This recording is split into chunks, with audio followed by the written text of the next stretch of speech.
નમસ્તે વિદ્યાર્થી મિત્રો, ડિજિટલ વિદ્યાલય યુટ્યુબ ચેનલમાં આપનું સ્વાગત છે। તો વિદ્યાર્થી મિત્રો, તમને ખબર જ છે ઘરે શીખીએ પ્રવૃત્તિ આપણે જૂન માસની કરેલી છે, બરાબર।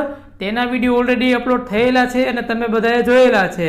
તો આ વખતે આપણે જુલાઈની જે આવેલી છે તે પ્રવૃત્તિ જોવાના છીએ, બરાબર। તો તેમાં આપણો આજનો વિષય છે સંસ્કૃત। તમને બધાને મજા આવે છે ને એવો વિષય છે, બરાબર ને, સંસ્કૃત। તો ચાલો આપણે ચાલુ કરીએ। તો ચાલો આપણે ચાલુ કરીએ છીએ સંસ્કૃત વિષય। તેમાં આપણે પ્રવૃત્તિનો પહેલી પ્રવૃત્તિ છે ચિત્રપદાની, એટલે કે ચિત્ર છે ને તેને આપણે ઓળખવાના છે અને તેના નામ તમારે સંસ્કૃતમાં લખવાના છે। ગુજરાતીમાં ન લખતા હો, નહીં તો સર ખીજાશે। તો હાલો ચાલુ કરીએ। તો પહેલું આપણે જે આપેલું છે પેન્સિલ, એને સંસ્કૃતમાં કહેવાય લેખની। બીજું છે પુસ્તક એટલે કે ગ્રંથ, તો એને સંસ્કૃતમાં કહેવાય ગ્રંથઃ, બરાબર। જો ઘણા અક્ષર તમને ન દેખાતા હોય તો તમારે હું બોલું એમ તમારે લખતું જવાનું। પછી ત્રીજું આપણે આપેલું છે માળા। માળા છે એ શેમાં આવે? આભૂષણમાં આવે, તો સંસ્કૃતમાં કહેવાય આભૂષણમ। ચોથું છે બત્તી એટલે કે લાઇટ, એને કહેવાય કરદીપઃ। પછી છે આપણે પાંચમું ચમચી, એને કહેવાય સંસ્કૃતમાં ચમસઃ। પછી છે આપણે એક ટોપલી જેવું દેખાય છે ને, જે આપણે કચરો નાખીએ છીએ એવી ટોપલી દેખાય છે, એને કહેવાય અવકરિકા। પછી છે સંચિકા। પછી છે કીડી, કીડીને કહેવાય પીપીલિકા, બરાબર। પછી છે ડોલ જેવું દેખાય છે તેને કહેવાય દ્રોણી। પછી ચાપ જેવું દેખાય છે તેને કહેવાય પિંચ। પછી કેલ્ક્યુલેટર છે એને સંસ્કૃતમાં કહેવાય ગણનયંત્રમ। પછી છત્રી છે, વરસાદની સિઝન ચાલુ છે ને, છત્રી ઉપયોગ કરો છો તમે, એને સંસ્કૃતમાં કહેવાય છત્રમ, બરાબર। સાથે સાથે સારા અક્ષરે લખજો, જેથી કરીને તમારા સર અથવા ટીચરોએ તમને વેરી ગુડ આપે, સંસ્કૃતમાં તમને સારું આવડે છે એમ તમારા વખાણ કરે। પછી આપણને ચિત્ર આપેલું છે એને કહેવાય કન્યા। પછી આપણે ટેબલ જેવું દેખાય છે એને સંસ્કૃતમાં કહેવાય ઉત્પીઠિકા। જો સાથે સાથે બોલતા પણ જાજો, એટલે તમારી જીભ છે ને એનો સારો વળાંક વળે અને તમારી ભાષા છે એ પણ શુદ્ધ બને। પછી થાળી છે એને કહેવાય સ્થાલિકા। પછી છે ફૂલદાની, એને કહેવાય સંસ્કૃતમાં પુષ્પાધાની। શું કહેવાય? પુષ્પાધાની। પછી સાડી, સાડીને કહેવાય સાટિકા। પછી પેટી, એને કહેવાય પેટિકા। પછી છે ચકલી, એને કહેવાય ચટકા। પછી છે ઘડિયાળ, એને કહેવાય ઘટી। શું કહેવાય? ઘટી। પછી છે ચાવી, ચાવીને કહેવાય કુંચિકા। શું કહેવાય? ઘણા આપણે ખબર હોય તો ચાવીને કૂચી કહીએ ને, એને શું કહેવાય? કુંચિકા। પછી છે ગાય, ગાય તો ખબર જ છે, એને કહેવાય ધેનું। પછી છે ઓહો ગધેડો, ગધેડાને શું કહેવાય? ગંધર્ભઃ। પછી શું દેખાય છે? ઘેટું, એને કહેવાય મેષઃ। ઘણા આપણે રાશિ જોતા હશે ને તો એમાં પણ જોજો તમને આવું ચિત્ર દેખાશે। પછી છે મોર, મોરને શું કહેવાય? મયુરઃ। પછી છે લસણ, લસણને શું કહેવાય? લસુનમ। હરખું લખજો ભાઈ, લસુનમ કહેવાય। શું કહેવાય? લસુનમ। અને પછી છે રૂપિયો, રૂપિયો નહીં પણ આને શું કહેવાય? ધન, એટલા માટે સંસ્કૃતમાં કહેવાય ધનમ। પછી છે બસ, બસને શું કહેવાય? લોકયાનમ, બરાબર। ઓહો, આ તો આપણે ચિત્રપદાની પૂરું થઈ ગયું। હવે આપણે વાત કરીએ બીજાની। બીજું શું છે? આકાશઃ પતતિ, એટલે કે આ તમને શું આપેલી છે? એક વાર્તા આપેલી છે, બરાબર। એ વાર્તા છે તે તમારે શું કરવાની છે? પહેલાં સાંભળવાની છે અને પછી નીચેના ચિત્ર આપેલા છે, બરાબર, તેમાં તમારે નામ લખવાના છે, બરાબર ને। તો વાર્તા છે, બરાબર, એમાંથી આપણે નામ લખીએ તો એમાં આપણે પહેલું આપેલું છે સિંહ, એને સંસ્કૃતમાં પણ શું કહેવાય? સિંહ જ કહેવાય। પછી છે સસલું, સસલાને શું કહેવાય? સસકઃ। પછી છે વાંદરો, કેના જેવો? તમારા જેવો, એને કહેવાય વાનરઃ।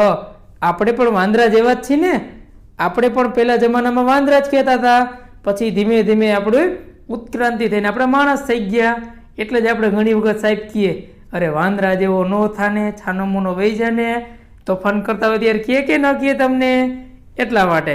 પછી છે શિયાળ એને કહેવાય શૃગાલહ. બરાબર, આ રીતના તમારે વર્ડ શીખવાના છે, યાદ પણ રાખવાના છે. બરાબર, તો હવે આપણે પ્રવૃત્તિ જાતે કરવાની છે. તેમાં તમારે શું કરવાનું છે, તમને જે શબ્દ આપેલા છે ગુજરાતીમાં તેને તમારે સંસ્કૃતમાં લખવાના છે. તેમાં તમને પહેલો શબ્દ આપેલો છે ભાઈ આકાશ પડે છે. કયો આકાશ ખબર છે ને? ઉપરવાળું, આપણા બાજુવાળો આકાશ જે છે એ નહીં, એ તો અમે રોજે રોજ પડે છે. બરાબર, તો આકાશ પડે છે એનો મિનિંગ શું થાય?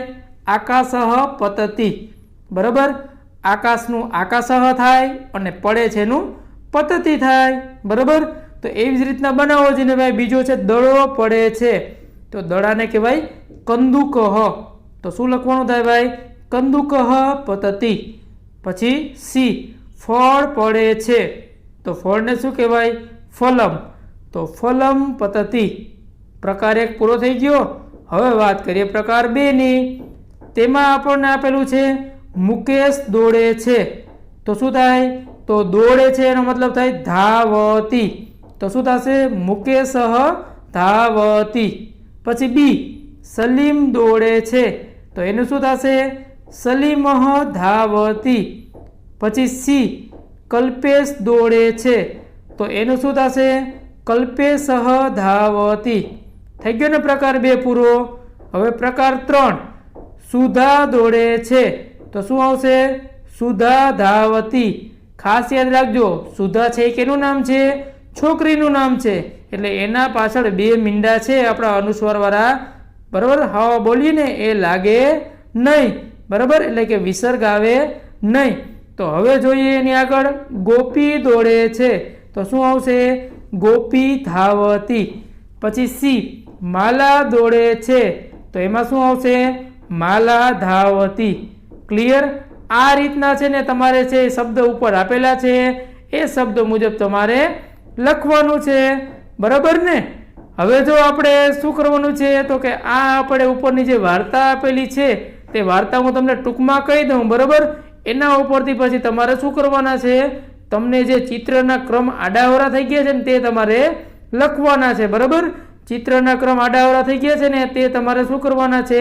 સરખી રીતના ગોઠવીને લખવાના છે. મેં અહીંયા આન્સર લખેલા છે. બરાબર, હવે હું જેમ જેમ ચિત્ર આગળ લેતો જઈશ ને વાર્તા તમને કહેતો જઈશ એ તમારે સાંભળતી જવાની છે. બરાબર, અને પછી તમારે જોઈ લેવાનું છે સાચા છે કે નહીં. તો પહેલે આવશે એક જંગલ હતું, તેમાં એક સસલું હતું. સસલું ઝાડ નીચે સૂતું હતું, એટલે એનો નંબર આપણે આપી દીધો 1. પછી અચાનક ઝાડ છે એમાંથી પાંદડું પડે છે અને સસલું ઉઠી જાય છે. તો સસલું ઉઠી જાય છે, પાંદડું પડે છે, એટલે આપણે નંબર આપ્યો એને 2. પછી એ પાંદડું પડે છે એટલે સસલું છે એ કેની પાસે જાય છે? શિયાળ પાસે જાય છે, એટલે આપણે એને નંબર આપ્યો 3. શિયાળ પાસે પહોંચી ગયું કે નહીં? બરાબર, હવે શિયાળ પાસે ગયા પછી શું કરે છે, તો કે શિયાળની સાથે એ બંને ભાગવા લાગે છે. શું કામ? તો કે સસલું એમ કહે છે કે આભ પડે છે, આકાશ પડે છે. ખરેખર પાંદડું હતું પણ સસલાને ખબર નહોતી કે શું થાય છે. સસલું એમ કે આકાશ પડે છે, એટલે શિયાળ પણ એની સાથે દોડવા માંડે છે, એટલે એને નંબર આપણે આપી દીધો 4. પછી આપણે નંબર આવશે 5. 5માં શું આવશે, તો કે સસલું અને શિયાળ છે તે કેની પાસે જાય છે? વાંદરા પાસે. કેની પાસે જાય છે? વાંદરા પાસે. એટલા માટે એને આપણે નંબર આપી દીધો છે 5.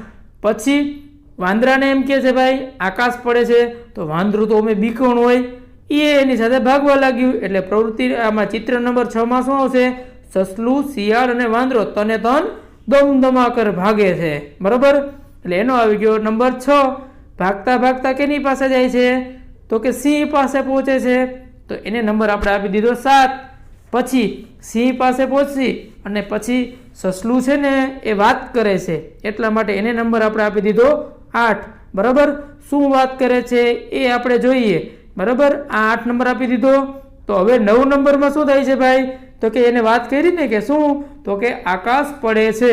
તો સિંહ એની વાત માની અને કહે છે ભાઈ, સિંહ તો રાજા કહેવાય, તો એ કે ક્યાં આકાશ પડે છે, તું ચાલ મને દેખાડ. એટલે સિંહ અને સસલું છે એ ચાલતા થાય છે, એટલે એમાં આપણે નંબર આપી દીધો 9. બરાબર, એ હવે ચાલતા ચાલતા ક્યાં જાય છે ભાઈ?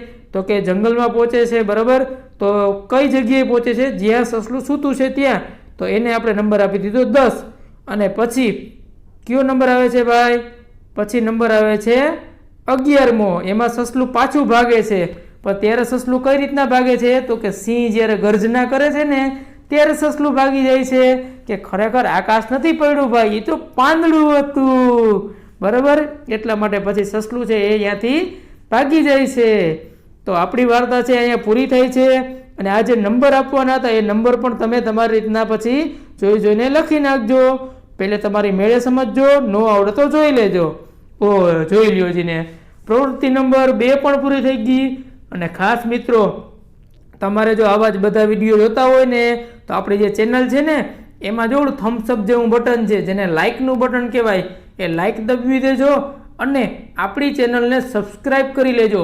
ઓલો જે અને બાજુમાં બેલ આઇકોન છે ને જેને આપણે ડંકો કહી, એ ડંકો એ વગાડી લેજો. શું કામ? તો કે બધી જ પ્રવૃત્તિ છે એના વિડીયો અમારી ચેનલમાં તમને મળી રહેશે. અને સૌથી પહેલાં તમારા ભાઈબંધ પહેલાં તમને મળશે જો તમે સબસ્ક્રાઈબ કરેલી હશે ને તો. બરાબર, તો સબસ્ક્રાઈબ કરવાનું ભૂલતા નહીં. અને તમને ન આવડે તો તમારા મમ્મી અથવા પપ્પાને કહેજો, એ તમને સબસ્ક્રાઈબ કરી દેશે. બરાબર ને? તો ચાલો હવે પ્રવૃત્તિ નંબર આપણે 3 છે જોઈએ ભાઈ. એમાં શું કીધું છે ભાઈ? સમજો, બોલો અને લખો. પહેલે તમારે સમજવાનું છે, પછી તમારે બોલવાનું છે અને પછી તમારે લખવાનું છે. તો ચાલો પહેલે શું કીધું છે ભાઈ? રાકેશ ધાવતી, હરેશ અનુધાવતી. એટલે રાકેશ દોડે છે, હરેશ તેની પાછળ દોડે છે. તો સિમ્પલ ધાવતીનો મિનિંગ શું થાય? દોડે છે. અને અનુધાવતી એટલે ની પાછળ દોડે છે. બરાબર, તો તમને અહીંયા 3 ઉદાહરણ આપેલા છે, એનો ઉપયોગ કરીને તમારે સંસ્કૃતમાં તમારે વાક્યો લખવાના છે. બરાબર, તો પહેલું છે ગાયતી અને અનુગાયતી. ગાયતી એટલે ગાય છે અને ની પાછળ ગાય છે. તો મેં વાક્ય બનાવેલું છે ચિરાગહ ગાયતી વિરલહ અનુગાયતી. તો એનો મિનિંગ શું થશે ભાઈ? ચિરાગ ગાય છે અને વિરલ તેની પાછળ ગાય છે. બરાબર, હવે બીજો વદતી એટલે બોલે છે અને અનુવદતી એટલે ની પાછળ બોલે છે. તો માતા વદતી પુત્ર અનુવદતી. એટલે માતા છે તે બોલે છે અને પુત્ર એની પાછળ બોલે છે. ત્રીજો સરતી એટલે કે સરકે છે, અનુસરતી એટલે ની પાછળ સરકે છે. એટલે શું આવશે? સર્પઃ સરતી સર્પ શિશુ અનુસરતી. સર્પ છે એટલે કે સાપ સરકતો જાય છે અને સર્પ શિશુ એટલે કે એનું બચ્ચું, નાગનું બચ્ચું એની પાછળ જાય છે. બરાબર, તો આ રીતના છે તમારે 3 પ્રવૃત્તિ છે એ લખી નાખવાની છે, સરખી રીતના સમજવાની છે અને બોલતી જવાની છે. અને ખાસ આપણી ચેનલને તમારે લાઈક કરતી જવાના છે. અને જો તમને ગમતું હોય તો આપણી ચેનલમાં તમારે કોમેન્ટ કરવાની છે કે યસ સર, અમને બધું આવડી જાય છે. તો આવજો વિદ્યાર્થી મિત્રો. જય હિન્દ, જય ભારત.